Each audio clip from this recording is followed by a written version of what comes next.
الكسل ولا العجز اللي حاله اللي كتقدر تشد مجموعه من الناس، خصوصا مع هذا البرد ومع انخفاض درجه الحراره. كيولي صعيب ان الانسان يخرج من تحت المطا ويمشي يقضي الاغراض ديالو. وكاين الناس اللي عندها حاله الكسل طيله السنه. بغينا نعرفوا اليوم الفرق ما بين الكسل اللي هو طبيعي ومستحق اللي كيجي من بعد واحد المجهود اللي هو شاق سواء كان فكري او العضلي، وما بين الكسل اللي كيكون دائما واللي هو غير مبرر. واش كاين شي اسباب اللي كتخلي الانسان كسلان؟ هذا الكسل واش هو طبيعي يعني فطري كيتزاد مع الانسان او لا هو عاده مكتسبه؟ واش هو وراثي كيدوز من الوالدين للولاد؟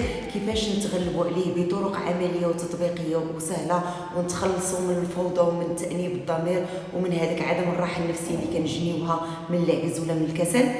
شاهدوا معايا الفيديو.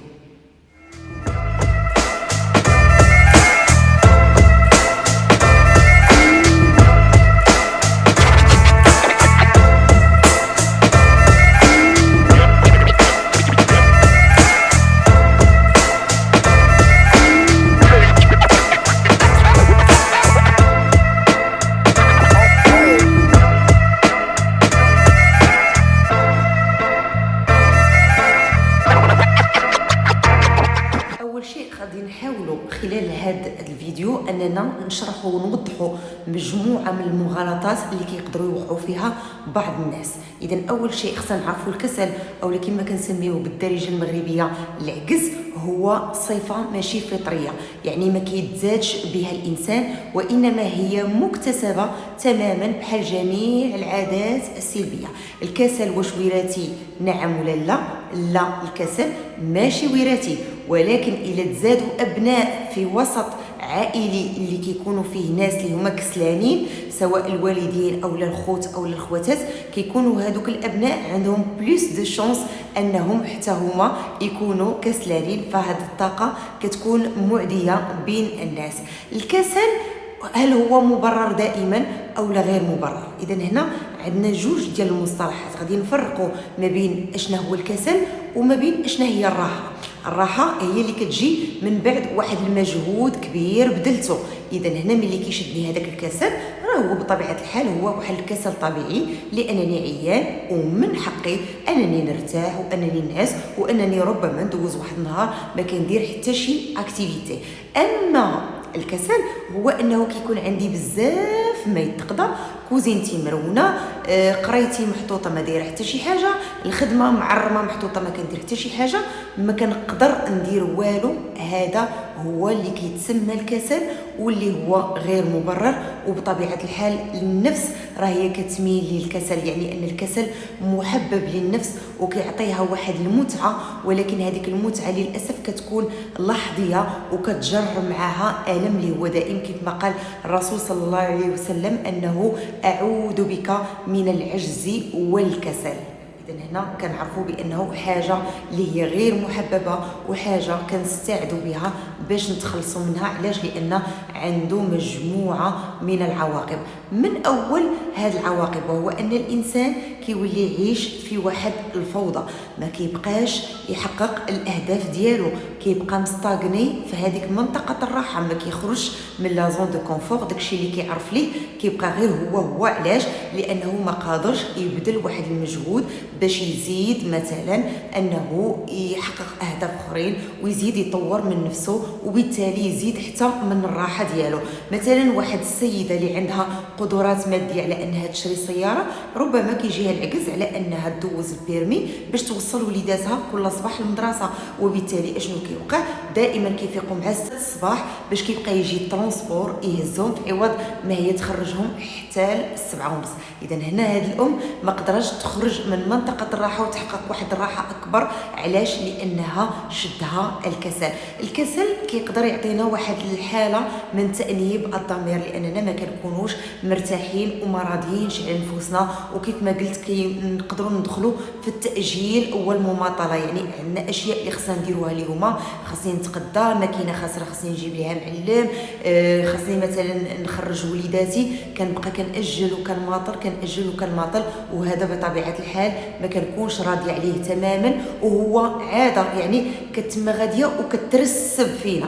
اذا خصني غير نعطيها الفرصه انها تدخل لحياتي. كتبقى غادي وكترسب كترسب لواحد الدرجه كنبغي نتخلص منها ولكن ما كنقدرش. طبعا الكسل راه عنده مجموعه من الاسباب غادي نلخصوها اليوم في 4، خصوصا الناس اللي كتكون كتعيش بواحد الحيويه ونشاط وفجاه كيتقلب عندها الحال. اذا خاص اول حاجه تفهم هذاك السبب ديال الكسل اشنا هو. علاش؟ لانه يقدر يكون سبب اللي هو صحي، وملي كنهضر على صحي يا اما كنهضر على امراض اللي كتقدر تكون جسديه او لا امراض نفسيه اللي كتحفز النفس على انها تكون كسوله، بحال مثلا فقر الدم، حالات الانيميا ملي كيكون عندنا نقص في الحديد بطبيعه الحال انسان كيحس بعظامه مطحطحين وما قادر يدير حتى شي حاجه، وهذا نوع من الكسل.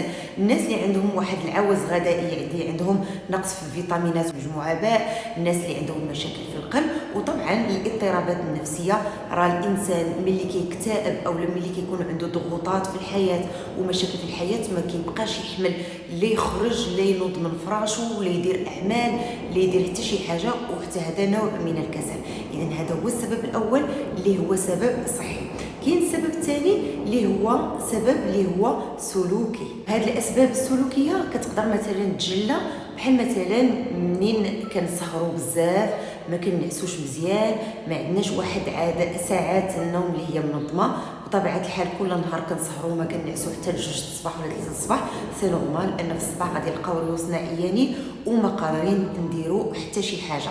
كاين ايضا ملي كتكون عندنا واحد الاعباء كبيره او لا واحد الاهداف اللي حاطينها كبيره، مثلا واحد السيده اللي دارها كلها مرونه كتقول الصباح غادي نوض غادي نجمع الدار كامله، وبالتالي هذا هدف كبير. الصباح ما كتقدر دير حتى شي حاجه لانها كتغلب. اولا مثلا واحد الطالب اللي كيكون عنده مثلا واحد المدير فيه بزاف المطابع وكيخلي حتى لاخر لحظه وكيقول مثلا اليوم او لهاد السيمانه خصني نقرا هاد لي موديول كاملين، سي نورمال انه غادي يشدو الكسل وغادي يهرب ما غادي يدير حتى شي حاجه. كاين ايضا سلوك اخر خطا هو ملي ما كنحطوش واحد البرنامج يومي او لا اسبوعي، ما كيكونش عندنا واحد لو بلانينغ كنكونوا غير غاديين مقدمين. حتى هذا سبب اللي كيخلينا كنشعروا وكنمارسوا العاده ديال الكسل.